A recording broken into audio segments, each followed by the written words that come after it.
All right, number 10, same thing. We want to find the lower and upper bound confidence interval.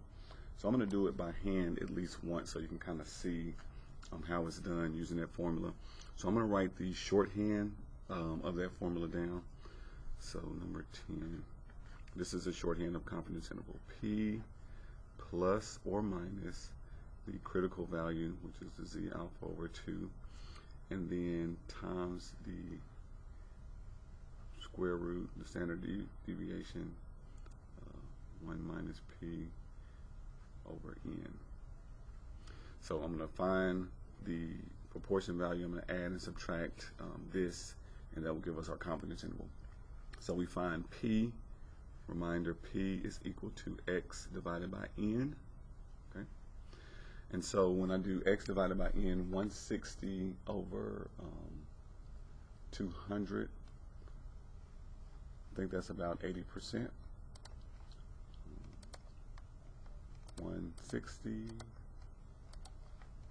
divided by 200,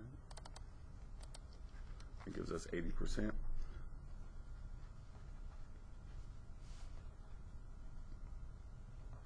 So this is our P, and then we also need to find our 1 minus P. So 1 minus P is going to give us our 0.20, or just 0.20. So we need these two values. We have N. We now need to find our critical value. So our critical value is coming from a 99% confidence interval. So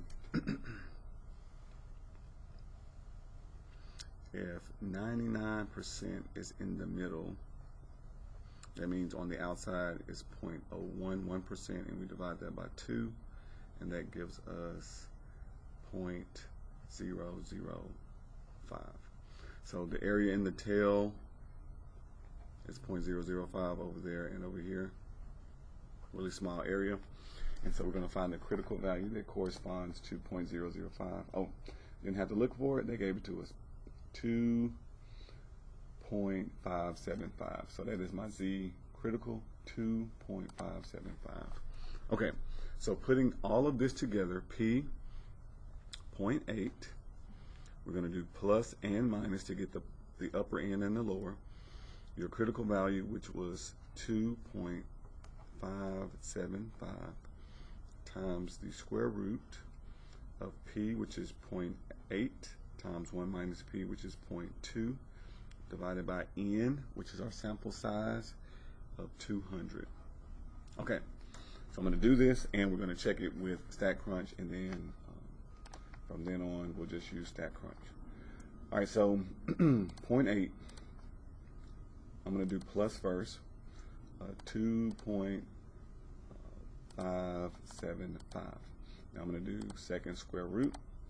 I'm going to do alpha y equal inner. What that's going to do is allow me to make a fraction underneath instead of having to keep up with parentheses. Now, if you don't make a fraction underneath, then what it needs to look like is this. Under the square root, you would need to open parentheses twice.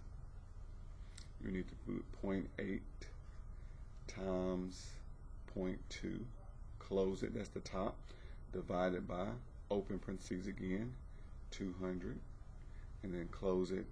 So this tells it the top, do that first, do that second, and then close it again.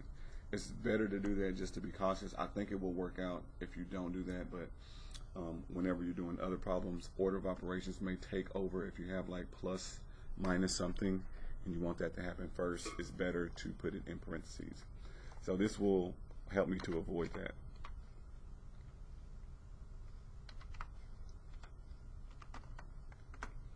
All right, so this gives me an upper bound of 0.873. Okay, so we got 0.873. And then the lower bound, I'm going to hit second enter. That will recall the last thing I typed in, and I'm just going to go back and type over the plus and change it to a minus to get the lower bound. And that gives me 0.727. Okay, So this is my confidence interval. Now let's do the same thing with StatCrunch. It'll do it in a matter of seconds. I'm going to go to Stat, Proportion, 1 sample with summary, number of success, 160, number of observations, 200, that's my N. We wanted 99%, so we're going to do confidence interval, change this to 99, and we can show critical, and we can compute. So that 2.575, that's what we got from the table.